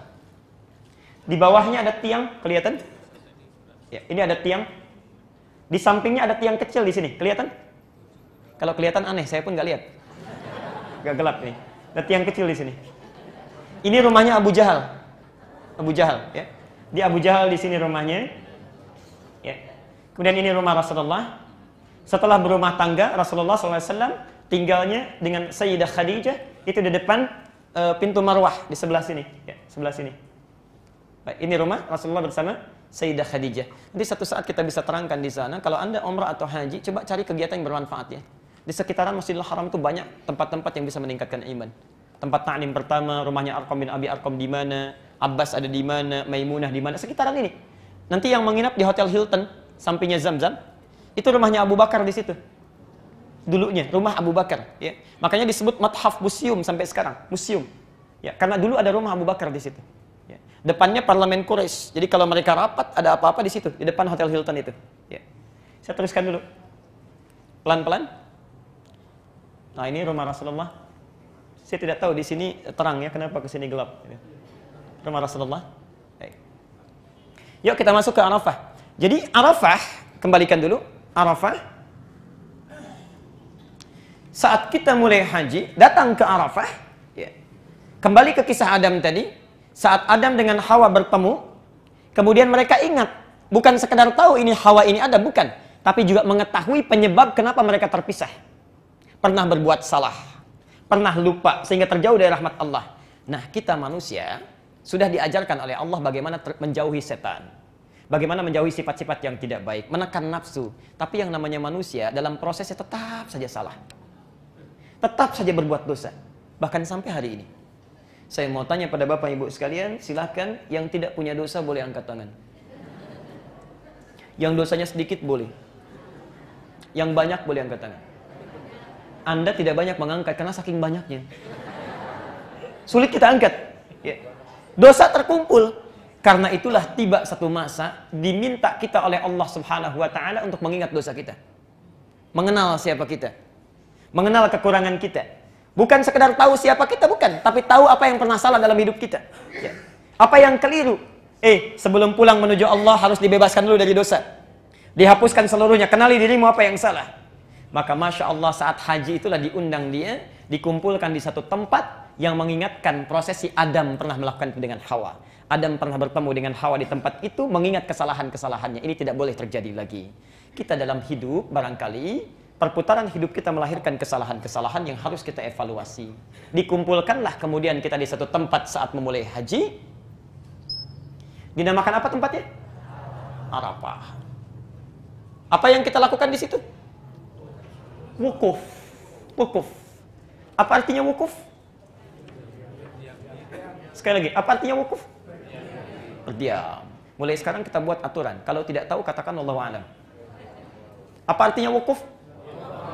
Baik, wukuf itu bukan diam. Bukan sekedar diam. Karena kalau cuma diam tanpa ekspresi, itu namanya sakat. Sakata, diam. Tidak ada pergerakan, diam saja. Tapi kalau kita diam sambil berpikir, sambil merenung, sambil beraktivitas yang wajar, itu namanya waqafa, wukuf. Makanya terminal disebut dengan mauqif sayyarah, tempat kita diam. Bukan diam biasa, bukan. Tapi sambil melihat mobil mana yang tepat mengangkut kita. Siapa yang lewat, siapa yang diam. Kita saat masuk ke Arafah diminta untuk wukuf, bukan sekedar diam, tapi diam merenungkan. Diam memikirkan. Apa yang kita pikirkan? Ini Arafah. Seperti Adam dengan Hawa bertemu kemudian diam, menanamkan kasih sayang, lantas merenungkan dulu pernah salah. Maka saat Anda wukuf yang pertama dilakukan, kenapa disebut Arafah? Kenali apa kekurangan dan kesalahan yang telah melekat pada diri kita. Sampai kita datang ke sana. Singkatnya, sebelum Anda wukuf ke Arafah, kalau Anda mau haji, ya, yang terbaik coba catat dulu kekurangan diri kita. Lihat dulu, saya punya kekurangan apa, sifat-sifat jelek apa, kenali diri kita. Pengenalannya disebut dengan Arafah. Tempatnya Arafah. Begitu kita tahu, misal, bismillah, satu, maaf, saya punya sifat iri hati. Karena sifat iri ini saya sering sekali membicarakan keburukan tetangga, menjauh dari rahmat Allah. Saya punya sifat kebanyakan marah. Biasanya laki-laki. Karena sering marah tidak terkontrol, jauh dari rahmat Allah. Berumah tangga harusnya sakinah, ini ribut tiap hari karena kurang kontrol dalam marahnya. Ya. Sering muncul perselisihan, marah. Gantian bu, perempuan. Lisan tidak terkontrol. Ya, Masya Allah, segala dibicarakan. Cerewet misal. Semua dibicarakan. Catat satu-satu, 1, 2, 3. Kenali diri kita. Karena itu sebelum berangkat coba tanyakan pada orang tua, apa sifat kita yang dominan, yang keliru. Arafah. Tanyakan pada tetangga, tanyakan pada keluarga. Saat Anda datang kemudian ke Arafah, Masya Allah, sudah duduk siap-siap untuk wukuf, siap merenungkan. Ini yang sudah dicatat ini, satu-satu. Satu-satu. Barangkali Bapak Ibu sekalian, mohon maaf sebesar-besarnya, kita kurang mendapatkan rahmat dari Allah, karena sifat yang jelek itu yang menjauhkan kita dari Allah. Seperti Adam menjauh dari surga. Kebiasaan buruk kita itu yang menjadikan rahmat Allah tidak turun. Kebiasaan makan yang haram menjadikan hidup tidak nikmat. Kebiasaan lisan kita yang kurang bagus menjadikan tetangga menjauh dari kita. Evaluasi pelan-pelan. Kita ingin buka sekatnya ini. Karena itu ketika Anda sampai di Arafah, ini yang sering keliru. Ini apa? Gelas, dalamnya ada air, ditutup ya. Perhatikan sini. Saya akan simpan dulu mic-nya, mudah-mudahan terdengar. Kalau saya masukkan benda ini ke dalam gelas, benda saya masukkan ke dalam gelas, masuk tidak? Perhatikan ya, kita buktikan dulu. Perhatikan, kita buktikan dulu. Tidak masuk. Memantul ya? Baik. Kenapa? Ada penghalangnya. Nah, dalam hidup kita, kadang-kadang kenapa kebanyakan rahmat Allah tidak sampai cepat kepada diri kita? Kalau berdoa sering tertunda, bahkan terhalang jawabannya. Nikmat tidak datang, pekerjaan selalu susah, rizki selalu terhalang. Kenapa? Karena barangkali saat kita meminta, rahmat Allah itu balik lagi mantul, tidak bisa masuk. Karena ada sekat yang menutup diri kita. Bukankah Anda ingat di hadis Muslim, nomor hadis 1015, di Al-Arba'in nomor 10, kalau kita makan yang haram itu bisa menutup doa. Nabi mengisahkan kisah seorang laki-laki, thumma dzakara rajula yutilus safara. Nabi mengisahkan seorang lelaki menempuh perjalanan panjang. Yamuddu yadai as'asa aghbara, sampai kumal tampilan dirinya. Yamuddu yadaihi ilas sama, mengangkat tangannya ke langit. Subhanallah, fayaqulu ya Rabb, menyebut asmaul husna. Kata Nabi, anna yustajabu lidzalik, sampai kapanpun tidak akan dijawab doanya. Famat'amu haramun, mashrabu haramun, wa malbasu haramun. Makanannya haram, pakaiannya haram, minumannya haram, wa ghudhiya biharamin, dan selalu menggunakan perangkat hidup yang haram. Mungkin Anda saat berdoa tidak cepat jawaban terkabul karena ada perangkat haram dalam diri kita. Lisan kita yang salah, yang senang mencela. Telinga kita mendengar yang salah. Wa fi adhanihim waqra. Matanya salah, basirah tidak berfungsi. Ya. Karena itu yang menjauhkan kita dari rahmat. Pekerjaan susah, di kantor sukses, di rumah bermasalah. Di rumah tenang, di kantor persoalan. Apa yang salah?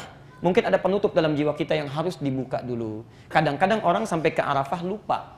Sudah mendengar khutbah Arafah, sholat, langsung berdoa. Sekatnya belum dibuka. Ya. Anda doa sekencang apapun, kalau tidak dibuka sekatnya, maka tidak akan masuk doa kita, permohonan kita. Karena itu yang harus Anda lakukan adalah kenali dulu apa sekat yang menutupi kita selama ini, sifat-sifat jelek kita. Karena itu saat sampai Anda di Arafah, kita sudah kenali ini, rinci satu-satu, maka dari itu buka dulu sekatnya. Buka dengan taubat. Ingat ini, sifat iri hati kita. Saat kita ingat-ingat sebelum berdoa, sebelum minta sesuatu, buka dulu sekatnya. Tobat dulu, lepaskan dulu. Ingatlah sifat iri hati itu yang membuat tetangga murka dengan kita, tidak mau bergaul, teman sekantor sampai pindah, kerabat sampai menangis. Bayangkan mereka minta ampunan pada Allah, buka sekatnya. Sifat marah-marah kita, jangankan pada orang lain, pada orang tua masih diteriaki juga. Bayangkan ibu yang menangis karena kita, ayah yang bersedih karena kita, anak-anak yang takut melihat wajah kita. Saking sifat marah tidak bisa kita kontrol. Bayangkan, buka sekatnya, itu barangkali yang menjauhkan kita dari rahmat. Buka, buka. Ya. Kalau sudah dibuka bisa masuk? Bisa. Tapi masuknya ini belum tentu bagus. Ayo, kalau misalnya di dalam ada kopi, saya tuangkan air jadi apa? Warnanya apa? Hitam. Kalau coklat, saya tuangkan air jadi apa? Coklat. Tidak bening lagi. Karena itu bukan sekedar dibuka, kita harus bertekad keluarkan sifat-sifat jelek ini dalam diri kita. Kosongkan dulu. Kosongkan dulu. Yang paling berbahaya kalau sudah padat. Kalau sudah padat, sekatnya dibuka tapi isinya padat. Ya. Anda mesti keluarkan dulu. Jadi bukan sekedar ditangisi, disadari, ya Allah, saya mengakui pernah berbuat salah, itu baru membuka. Anda harus sesali dan berjanji tidak mengulanginya lagi. Keluarkan isi yang kotor dalam hati kita. Keluarkan, keluarkan, keluarkan. Allah. Kalau sudah dikeluarkan, kosong tidak? Kosong tidak? Kosong, maka mudah diisi dengan yang baik. Baru di situ berdoa. Baru minta. Jadi bukan apa-apa Anda langsung meminta, kosongkan dulu isi kita. Ya. Dari yang buruk-buruk. Setelah kita kosongkan seluruhnya, kita kemudian meminta, hati-hati, hati-hati. Itu belum selesai. Kalau sudah terisi yang baik, yang tadi kosong bisa balik lagi tidak? Bisa saja. Sudah baik iri hati, pulang bisa iri lagi. Ya. Apalagi saat berdoa pun bisa iri. Saat berdoa, lihat temannya, kok tendanya bagus, saya kepanasan, bisa iri. Ya Allah, kok bisa ya, sana tendanya enak. Ya. Bisa muncul lagi, jadi bisa datang seketika. Karena itu Anda mesti mencari sebab. Ini kenapa? Apa sebabnya yang menyebabkan saya bisa iri hati? Padahal saat dilahirkan, saya nggak pernah iri. Coba lihat, saat bayi dilahirkan, nggak ada yang iri hati. Mama, kenapa mama melahirkan saya keadaannya sulit begini? Nggak ada. Sama, semua nangis ya nangis. Nggak ada bayi terlahir marah, tidak ada. Semua manusia terlahir dengan keadaan yang sangat lembut. Saking lembutnya disebut oleh Quran dengan ins. Dipasangkan dengan jin. Terulang 18 kali dalam Al-Quran. Ya ma'syaral jinni wal. Nah, jin itu maknanya berlawanan dengan ins. Berlawanan. Sifat manusia beda dengan jin. Contoh. Jin kenapa dinamakan dengan jin? Punya dua sifat. Satu, tersembunyi. Jin itu kalau ada jim dengan nun artinya tidak tampak, tersembunyi. Jannah itu tidak tampak. Ya. Karena itu jin kenapa disebut jin? Karena dia tidak tampak, tersembunyi. Jadi kalau ada jin melakukan penampakan, itu jin tidak ada kerjaan. Karena sifat jin itu tersembunyi. Dan lebih tidak ada kerjaannya manusia yang mencari-cari penampakan jin. Itu sangat tidak ada kerjaan. Bukan dunianya. Ya bukan pekerjaannya. Karena itu manusia dibedakan dengan jin, namanya ins. Ins itu dari kata al-unsu, yang nampak, kelihatan. Wujudnya kelihatan. Ya. Jadi nggak ada manusia yang tersembunyi. Maaf, kalau ada bapak pulang ke rumah, Bu, sembunyi-sembunyi.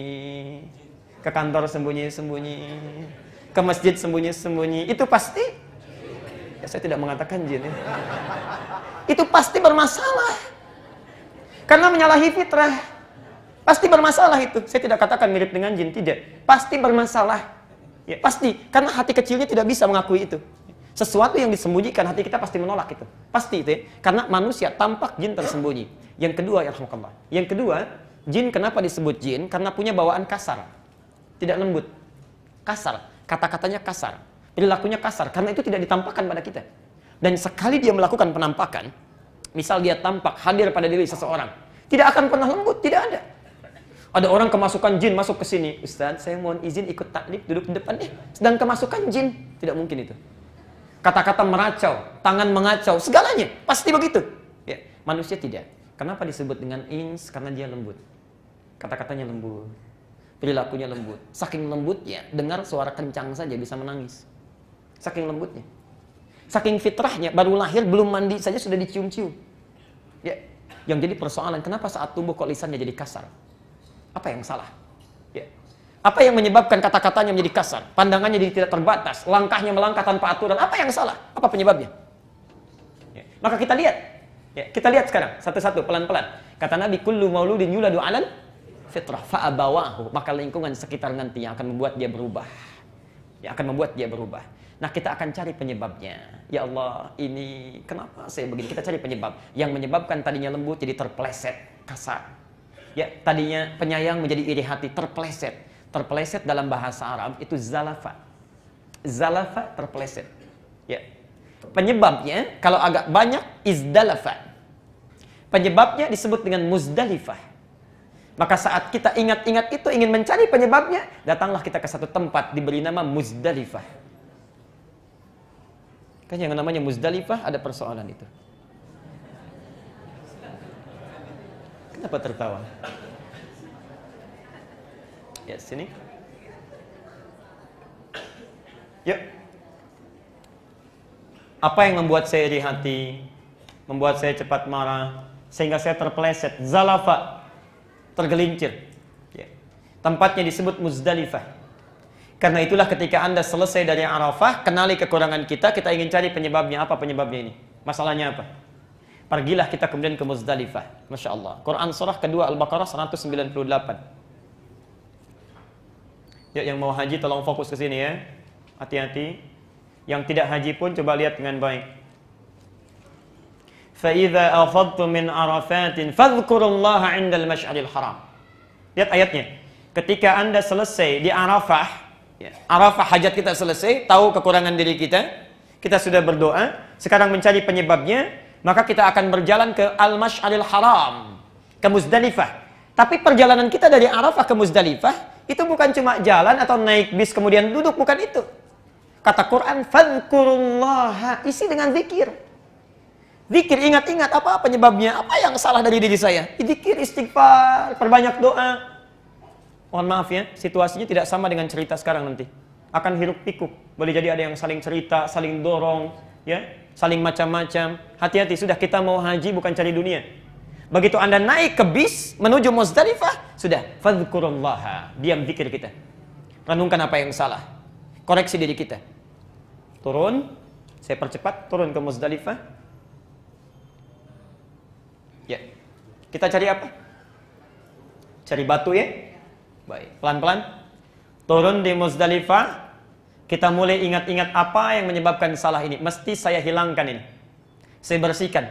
Ibu, kalau yang dari luar tadi, Pak, dari dalam kita keluarkan kan? Kalau dari luar mau masuk, ya, kan tidak kita keluarkan. Harus dicegah ya?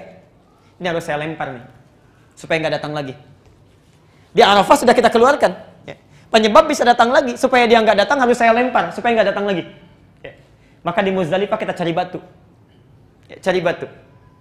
Setelah kita mendapat batu, sambil diingat-ingat, kita duduk sebentar kan? Ya. Sambil menunggu hari berpindah sampai tanggal 10. Di Arafah tanggal berapa? 9. Di Muzdalifah tanggal berapa? Masih tanggal 9. Tanggal 9. Nanti bergerak dari Muzdalifah tanggal 10. Nah, ini poin pentingnya. Anda merenung di Muzdalifah, memikirkan apa penyebab saya salah. Ternyata, singkatnya, umumnya, penyebab orang tergelincir berbuat salah cuma 3. Cuma 3. 1, karena pengaruh faktor lingkungan yang jauh. Bapak orangnya baik, di rumah baik, rajin berjamaah dengan istri, tapi pindah ke tempat kerja yang baru, di kantor punya teman-teman, jarang sholat. Senang kumpul-kumpul, terbawa kebiasaan itu sampai tidak beribadah. Misal, lingkungan jauh. Lingkungan jauh yang mempengaruhi kita disebut dengan ula. Ula.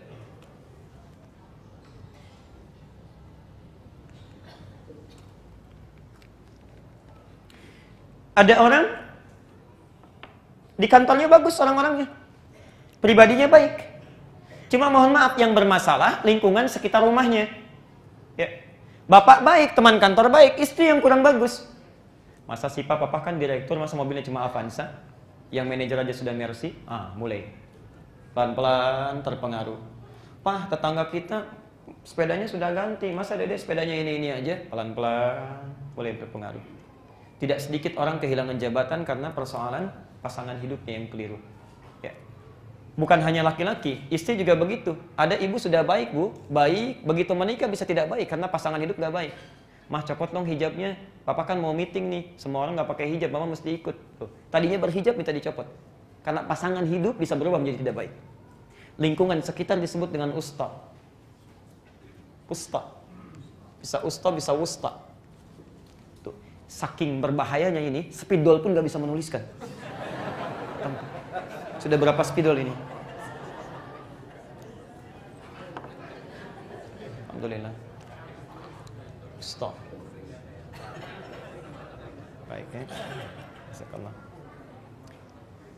Hanya persoalannya, mohon maaf ya. Sebetulnya faktor terpenting itu bukan karena pengaruh jauh, pengaruh lingkungan terdekat. Faktor paling penting itu kemampuan kita untuk bisa menjaga diri kita sendiri. Menahan nafsu kita, meningkatkan takwa kita. Orang mau mempengaruhi sehebat apapun, kalau kitanya kuat, gak akan kena. Ya. Anda kalau tidak tanda tangan bisa mutasi, Pak. Ya, alhamdulillah, Pak. Allah kan sudah mengatur pekerjaan, mau dipindahkan sekarang juga saya ridho.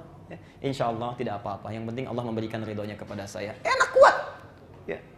Papa, kalau Papa nggak ganti, repot nih Mama. Ya, nggak apa-apa, Mah. Mungkin dengan seperti ini hidup kita akan lebih nyaman dijalani. Enak. Ya. Dia bisa memberikan solusi. Kadang-kadang kan di rumah tangga itu seperti itu persoalannya. Ya, banyak hal yang kita dapati, atau bahkan yang paling luar biasa, kita sendiri yang mengundang masalah. Kalau diri kita nggak bisa kontrol, masalah nggak ada, cuma kita ciptakan sendiri. Saya sering contohkan, Anda duduk di depan rumah, tetangga kita lewat, tidak senyum kepada kita, kita yang marah. Tetangga kita lewat, tidak menyapa kita, bukan hanya sekedar marah, itu pengalaman pagi hari bisa dibawa sampai malam hari, diceritakan juga sama suami, Bu. Papa tahu nggak tadi pagi, Mama duduk di depan, tetangga kita lewat, nggak nyapa sama Mama, padahal kita kenal sudah lama. Mungkin barangkali orang itu sedang sakit gigi, sedang buru-buru, cuma karena kita memikirkan sesuatu yang bukan urusan kita, jadi capek kita itu.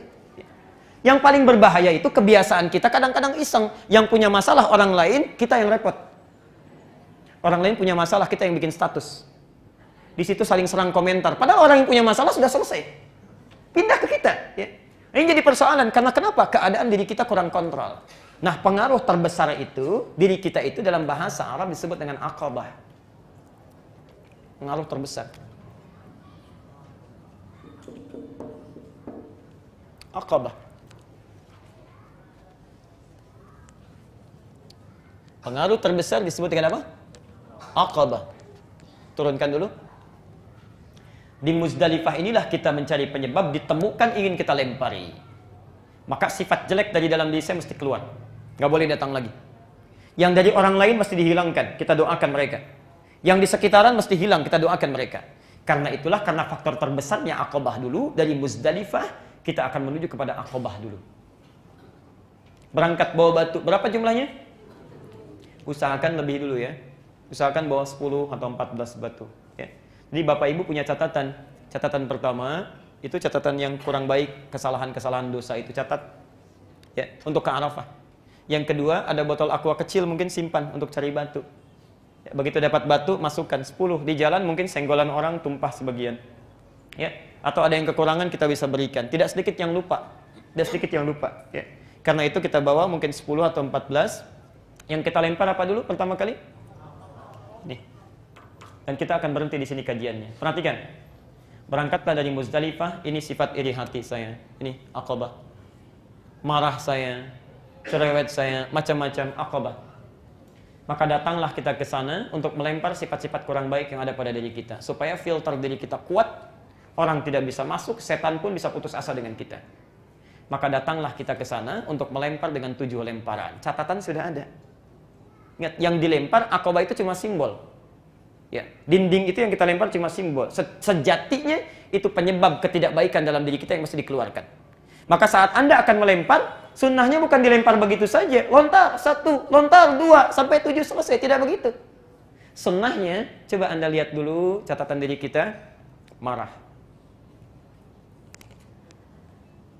Saya harus keluarkan sifat marah dari saya. Diri saya nggak boleh datang lagi. Maka ketika Anda akan lempar, bayangkan ini penyakit marah saya yang mau saya lempar. Bayangkan orang tua yang sering kali menangis, sahabat kita, kerabat kita yang kecewa dengan sifat kita. Begitu Anda lontar, apa yang diucapkan? Saya ulang, apa yang diucapkan? Bismillahirrahmanirrahim. Lontar. Begitu dilontar itu sifat buruk kita. Lempar. Bismillahirrahmanirrahim. Lempar. Bayangkan dampak dari keburukan itu. Kalau orang benar lontarannya, begitu dilempar hatinya enak gitu. Kadang-kadang air mata keluar, baru satu. Kedua lontar lagi, Bismillahirrahmanirrahim, lontar, iri hati kita hilang pelan-pelan. Begitu selesai semuanya, sudah tidak datang lagi, Anda menghadap ke kiblat. Ini sunnahnya. Ya bukan selesai begitu saja, menghadap ke kiblat baru berdoa. Inni wajjahtu wajhiya lilladzi fataras samawati wal arda hanifan muslima wa ma ana minal. Nah, hilanglah sifat-sifat jelek dalam diri kita ini. Tidak datang lagi. Kalau jelek lawannya apa? Baik. Kalau yang jelek sudah tidak ada, otomatis yang muncul yang mana? Yang baik. Dalam bahasa Arab, baik disebut dengan birrun.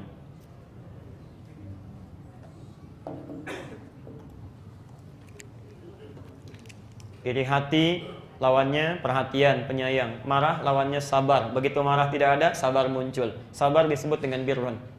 Jelas? Kalau sifat baik ini melekat dalam diri kita, maka berubah namanya menjadi mabrurun. Ini ada sabar, masih di luar. Saya ambil sabarnya dilekatkan pada diri saya. Ya. Begitu melekat sifat sabar ini namanya mabrurun. Mabrur. dimiliki oleh kita, terbawa oleh kita. Karena itu, orang-orang yang bisa menghilangkan sifat jeleknya, muncul sifat baiknya, fungsi hajinya akan bisa maksimal dalam dirinya. Maka disebut oleh Nabi, al-hajjul mabruru. Haji yang berhasil itu adalah bukan yang diterima, bukan. Kalau diterima, makbul namanya. Hajjul mabruru, haji yang mabrur. Apa itu mabrur? Haji yang bisa merubah perilaku dari yang kurang baik, hilangkan sifat baiknya, sehingga ketika pulang dari haji, yang muncul cuma sifat baik-baiknya saja. Jelas sampai sini? Jadi kalau ada orang misalnya, mohon maaf ya, sekali lagi maafkan saya, sudah haji tapi malah bertambah riaknya. Ya. Begitu pulang, peci putih dipakai kemana-mana. Masuk masjid sudah mulai berubah. Pak Doni, ada yang kurang Pak, haknya belum nyampe. Jadi Doni, 30 juta itu sayang Pak, nunggunya 6 tahun. Hati-hati. Ingat ya, saya mau terangkan penting sekali. Ibadah itu tidak punya gelar. Tidak ada dampak gelar. Saya belum tengah dengar ada orang sholat disebut bapak sholat. Ibu sodakoh disebut dengan ibu sodakoh, tidak ada. Oh nama saya Pak, Bapak H.S.S. Andi. Apa itu Pak? Haji, sodakoh, sholat, Andi. Nggak ada. Haji. Nah kalimat haji ini yang salah kaprah. Kalimat haji ini itu sebetulnya bukan gelar. Pak Haji, Bu Haji itu bukan gelar. Kisahnya begini. Kalau orang Arab melihat seorang sudah pernah haji, kemudian pulang ke tempatnya, kebiasaan buruk masih muncul. Misal, setelah pulang haji masih sempat mencela orang lain, maka akan diingatkan, ya Haj, Pak Haji. Maksudnya bukan menyanjung jadi setelah haji, bukan. Maksud dalam kalimat ini, Anda ini pernah haji. Kotoran itu sudah pernah dihilangkan. Kenapa sekarang dimunculkan lagi? Itu maksudnya. Ibu ini pernah haji. Sifat gosip sudah dihilangkan. Kenapa sekarang muncul lagi? Ingat Bu Haji, sayang. Jangan menukar surga dengan sifat-sifat buruk. Itu maksudnya. Jadi bukan ada kebanggaan. Itu teguran maksudnya. Koreksi. Ya. Pak, saya Pak Haji. Nah itu masih banyak yang salah itu. Ya. Karena itu orang yang sudah haji hilang sifat jeleknya. Muncul sifat baiknya. Maka minimal dia tidak mau diangkat. Tidak mau diangkat. Ya, Masya Allah, orang paling hebat, paling mulia, dijamin masuk surga, itu tidak pernah menyertakan gelar haji. Pernah dengar haji Rasulullah SAW? Tidak ada. Tidak ada. Ya. Orang menyebut silahkan, tapi ketika Anda mendengar kalimat itu, artinya Allah sedang menurunkan pengingat kepada orang tersebut supaya kita menjaga nilai haji kita. Pak Haji, hati-hati, hati-hati, hati-hati. Jelas sampai di sini? Nah ini kita baru bahas bagian yang pertama, karena waktunya juga sudah hampir habis. Jadi saya simpulkan dulu. Yang pertama, haji itu bukan sekedar ibadah yang menghadirkan kita ke Mekah, mengunjungi Madinah lantas pulang. Bukan itu. Haji seharusnya menjadikan kita bisa meraih kebahagiaan di dunia dan ketentraman di akhirat nanti. Ini fokus yang pertama. Yang kedua, saya percepat. Ritual-ritual haji selain harus benar secara fikih dan ikhlas ditunaikan, juga mesti dipahami prosesnya sehingga bisa lebih nyaman dan maksimal saat kita menunaikan ritualnya. Yang ketiga, Arafah bukan sekedar tempat untuk kita wukuf dalam artian diam, tapi di situ kita mengenali siapa kita, apa kekurangan kita, apa yang menyebabkan kita jauh dari Allah Subhanahu wa taala. Di situ kita catat kekurangan kita bertobat kepada Allah, kemudian kita koreksi diri kita. Kemudian cari penyebabnya untuk kita hilangkan selamanya dari hidup kita. Pergilah ke Muzdalifah yang menyebabkan kita sering terpeleset, ya. Kita ambil batu-batunya, kita lempari kesalahan-kesalahan kita. Ya. Mulai dari diri kita, sifat yang kurang jelek, sampai kemudian, kalau tidak cukup diri kita itu, kita datang berharap dengan sempurna di Muna, bukan Mina, tapi Muna. Muna, bukan Mina. Ya. Muna, tempat harapan. Harapan yang sangat dimohonkan. Jadi setelah Anda selesai dengan diri kita ingin perbaiki keluarga kita mesti baik. Datang ke Mina kita, ke Muna kita mabit. Ya. Kita renungkan anak-anak kita, keluarga kita, pasangan hidup kita. Ya. InsyaAllah. Pun demikian dengan saudara-saudara di sekitar kita. Kalau Anda sudah sempurna menunaikan itu, mudah-mudahan saat pulang ke tanah air, membawa kebaikan-kebaikan yang bisa memperbaiki keadaan hidup kita. Ini bagian yang pertama. Bagian yang kedua, tidak bisa kita bahas pada saat ini, itu membahas tentang hikmah saat ritual di seputaran Ka'bah. Tawaf itu ada maknanya. Ya. Ada caranya, ada maknanya. Kemudian sa'i ada caranya, ada maknanya. Sampai dengan tahallul. Ya. Nanti insya Allah kita akan ambil satu sesi yang langsung praktek dengan miniaturnya supaya langsung kelihatan. Ya. Tadi saya sudah sampaikan ke Pak Ketua DKM supaya nanti Ali Hasan cari miniatur Ka'bah. Taklim selanjutnya kita pasang Ka'bahnya, nanti kita diajarkan. Insya Allah kita belajar bagaimana cara masuk menuju Ka'bah. lewat pintu mana sunnahnya, doanya apa, lalu kenali Ka'bah mulai tawaf dari mana, Hajar Aswad kenapa disebut Aswad, ya, yang mustajab di sekitar Ka'bah itu apa, ya, dari situ kemudian sa'i sampai selesai dengan tahallul. Untuk hari ini kita cukupkan dulu. Ada kopian yang sudah kami bagikan itu, ya, itu mohon maaf sebelumnya, itu adalah materi singkat yang bisa dibawa untuk bekal haji atau umrah nanti. Daripada Bapak Ibu bawa buku-buku yang mungkin tebal, dibolak-balik dan sebagainya, itu sudah kami rangkum singkat di situ, ya. Jadi doa-doanya termasuk dengan ritualnya. Baik, itu dulu barangkali yang saya sampaikan. Saya kira kita cukupkan dulu sampai di sini. Kalau benar dari Allah dan Rasulnya, kalau salah itu mutlak kesalahan saya pribadi. Tinggalkan pendapat saya, ambil pendapat ustadz lain yang lebih baik sesuai dengan Quran dan Sunnah. Yang menginginkan soft copy-nya, bisa kopikan di masjid, boleh silakan dikopi seluas mungkin. Mudah-mudahan Allah berikan kebaikan. Saya mau sampaikan pengumuman dengan singkat. Satu, bagi antum yang ikhwan yang pernah mendaftar untuk belajar daurah asatidhah, pendidikan ustadz, ya, itu nanti akan dihubungi oleh panitia karena pekan depan sudah ada seleksi. Ya, dan September akan dikarantina. Semoga Allah memudahkan nanti prosesnya. Yang kedua, ini yang juga penting menurut saya, kalau ada yang ingin bergabung dengan kajian Al-Quran, hafalan Quran, tapi untuk ikhwan dulu, itu malam Sabtu, ya, di Pekayon, di KAI, itu ba'da maghrib sampai dengan Isya jam 8. Ya, itu malam Sabtu. Nanti insya Allah di situ dibimbing untuk hafalan Quran dan ada kajian kitab. Semoga sebelum meninggal setidaknya kita ada hafalan Quran yang kita bawa. Kita akhiri dengan doa kifaratul majlis. Subhanakallahumma wa bihamdika asyhadu an la ilaha illa anta astaghfiruka wa atubu ilaik. Wa akhiru da'wana alhamdulillahirabbil alamin. Wa afu minkum. Assalamualaikum warahmatullahi wabarakatuh.